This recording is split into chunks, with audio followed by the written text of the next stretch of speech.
Hello everyone, आपका the time tutorials में स्वागत है। यहाँ हम सभी गणित के मज़े, रोमांच और उपयोग को समझने के लिए एक साथ आते हैं। हमारा यह चैनल गणित के विभिन्न पहलुओं पर ध्यान केंद्रित करता है, जैसे कि गणितीय समस्याओं का हल, गणित के आधारभूत अवधारणा और गणित के रोमांचक तथ्य। हमारा उद्देश्य आपके लिए गणित को सरल और रोचक बनाने में मदद करना। चाहे आपको एक सवाल का जवाब चाहिए या आप गणित की दुनिया की रोमांचक कहानियों में डूबना चाहते हैं, तो बिना देरी किए द टाइम ट्यूटोरियल सब्सक्राइब करके हमारे साथ जुड़ जाइए। साथियों, आज का हमारा जो टॉपिक है वर्ग और वर्गमूल, हम समझेंगे वर्ग और वर्गमूल की अवधारणा को बिल्कुल बेसिक से। आइए शुरू कर। वर्ग और वर्गमूल को हमने दो वीडियो में बांटा है। पहले वीडियो में हम समझेंगे वर्ग की अवधारणा, वर्ग और वर्ग संख्या। साथियों, वर्ग को हमें सामने चित्र दिखाया है। आप इस चित्र को देख करके समझ, इस चित्र को वर्ग कहते हैं और इसी वर्ग को हम अंकीय रूप में कैसे लेकर के जाते हैं। चित्र से हम वर्ग के गणितीय जो प्रारूप है बनाते हैं, का हम गणित कम और जैसा कि आप देख रहे हैं, ऐसा चित्र होता है का सभी भुजाएं आपस में बराबर होती हैं और सभी भुजाएं एक दूसरे से मिली होती हैं। इस प्रकार का ये चित्र को हम ही वर्ग कहते हैं और इसकी एक भुजा को, एक रेखा को हम भुजा कहते हैं। इसमें चार भुजाएं होती और इन चार भुजाओं के मिलने से इसके बीच में जो भाग के घेरा जाता है, इसे हम वर्ग का क्षेत्रफल कहते हैं। ठीक है, क्षेत्रफल मतलब क्षेत्र का फल। इस चार भुजाओं के द्वारा जो अंदर का जो भाग घिरा हुआ है, इसे ही हम क्षेत्रफल कहते हैं। तो वर्ग के क्षेत्रफल को समझने के लिए से हम समझते हैं, वर्ग के क्षेत्रफल से हम समझते हैं, वर्ग के क्षेत्रफल बराबर होता है भुजा में भुजा। जैसा कि हमने आप लोग को बताया, इसमें भुजा पाँच है, तो सबकी भुजाएं क्या हो जाएंगी? पाँच हो जाएगी। तो इसका क्षेत्रफल क्या हो जाएगा? भुजा गुणे भुजा बराबर भुजा का वर्ग। देखिए, ये दो है, यही वर्ग को दर्शा रहा है। दो बार ये भुजा है, इसे यहाँ दो लिखा है और यही इसके वर्ग को दर्शा रहा है। ठीक है, तो वर्ग का क्षेत्रफल बराबर हो जाएगा पाँच गुणे पाँच बराबर पाँच का वर्ग, या घात दो भी कहते हैं। इसको घात रूप में हमारे अगर अगर आप घात रूप नहीं जानते हो, घात रूप में कैसे बनाते हैं, तो हमारे चैनल पे एक वीडियो पड़ा हुआ है घात रूप का, जरूर जाकर देखिए। घात रूप की संख्या का गुणा रूप को हम घात रूप में देखिए। घात रूप में पाँच गुणे पाँच को हम पाँच के घाते दो का, ये जिन संख्याओं का गुणा हुआ है उसको हम आधार कहते हैं। आधार इसमें हो जाएगा पाँच और घात हो जाएगा।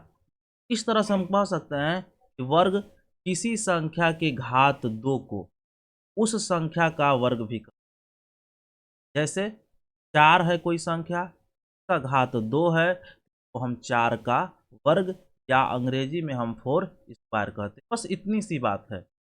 कोई भी संख्या हम ले लेते हैं। मान लीजिए आप लोगों के लिए मैंने 10 ले लिया और 10 की घात हमने दो लिख लिया। इसको हम 10 की घात दो या 10 का वर्ग भी हम, ठीक इसी तरह से आप अगर इस बात को समझ गए होंगे, पढ़ने आ गया होगा कि वर्ग कैसे लिखते हैं, तो कमेंट बॉक्स में लिख करके जरूर बताइए। किसी भी संख्या का वर्ग, आप दो का वर्ग लिख सकते हैं, एक का वर्ग लिख सकते हैं, किसी भी संख्या का कमेंट करके जरूर बताएं। अब आते हैं हम वर्ग संख्या पर। वर्ग संख्या क्या होता है? तो कोई भी संख्या है, जैसे हमने एक संख्या ले लिया एक, और एक का हमने क्या कर दिया? वर्ग कर दिया। मतलब एक का घात, तो वन स्क्वायर, एक का वर्ग हो गया। तो वर्ग संख्या क्या प्राप्त होगी?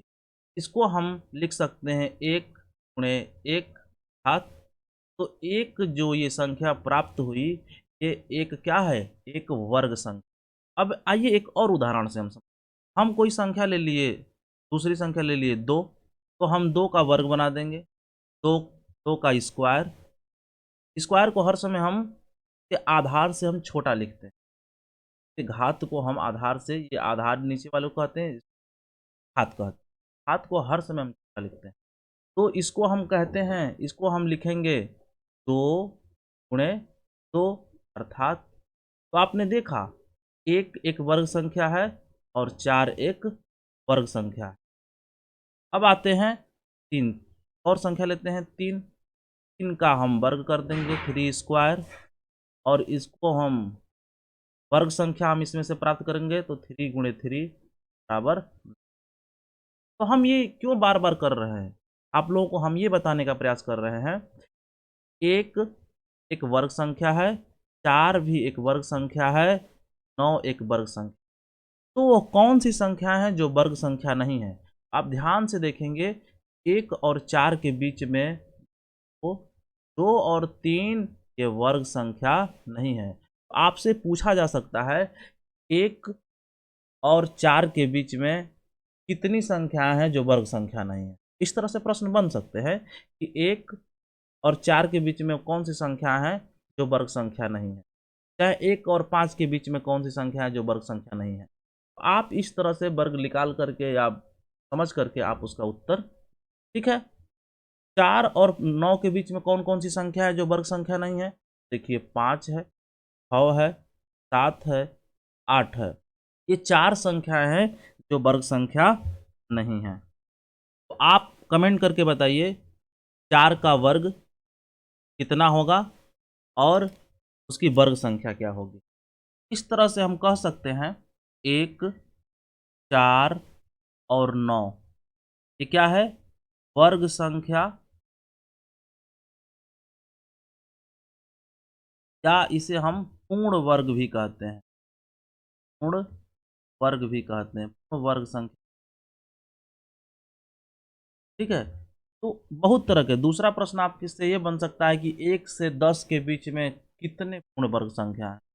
आप कमेंट में हमें बताइएगा 1 से 10 के बीच में कितनी पूर्ण वर्ग संख्या है? कौन कौन सी पूर्ण वर्ग संख्या?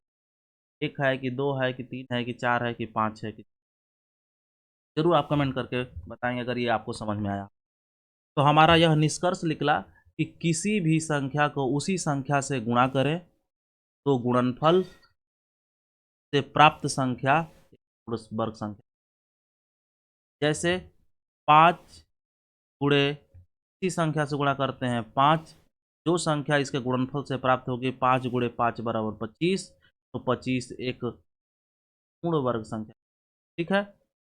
मुझे आशा है कि आप समझ गए होंगे, और समझ गए होंगे जरूर एक कमेंट करके बताएं किसी भी संख्या का आप पूर्ण वर्ग लिख करके बताएं। तो आज के लिए बस इतना ही। पूरा वीडियो देखने के लिए आपका बहुत बहुत धन्यवाद। अभी तक हमारे आप चैनल को सब्सक्राइब नहीं किए हैं तो सब्सक्राइब करके बेल का घंटा जरूर दबा लें। इसका अगला वीडियो जल्द ही आएगा। जय हिंद।